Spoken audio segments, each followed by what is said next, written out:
સુરતના ઉનપાટિયા વિસ્તારમાં 13 વર્ષના કિશોર સાથે ગંભીર અકસ્માતની ઘટના સામે આવી। તિરુપતિનગરમાં રહેતો મૂળ બિહારનો નાજસ નામનો કિશોર ત્રીજા માળેથી નીચે પટકાયો હતો। એક બિલ્ડિંગ પરથી બાજુની નિર્માણાધીન બિલ્ડિંગ પર જવાનો પ્રયાસ કરતી વખતે તે નીચે પડ્યો હોવાનું સામે આવ્યું છે।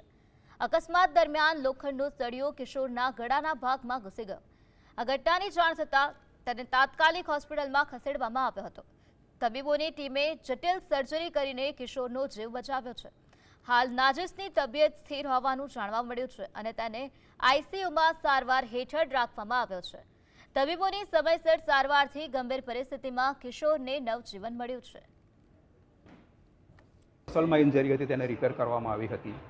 આ પેશન્ટને એનેસ્થેસિયા આપવું એ પણ એક ચેલેન્જિંગ કામ હતું, કારણ કે મોઢામાં સળિયો હતો અને મોઢામાંથી એ લોકોને ટ્યુબ નાખવી પડે છે, જે એનેસ્થેસિયાની ટીમે બહુ સારી રીતે કામ કર્યું।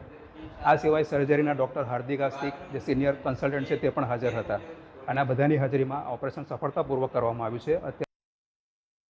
उसका बच्चा एक मंजिल पे से नीचे गिर गया है, तो उसको इधर से रड पीछे से रड घुसा बाहर निकल गया है।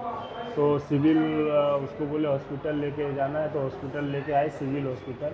यहाँ पे डॉक्टर साहब सब देखे, पहले तो सब घबरा गए, हम लोग भी पूरा घबरा गए। डॉक्टर साहब बोले मैं अपनी तरफ से पूरा कोशिश करूँगा, जितने सारे डॉक्टर थे सब कोशिश किए। अभी सरिया बाहर निकल गया है।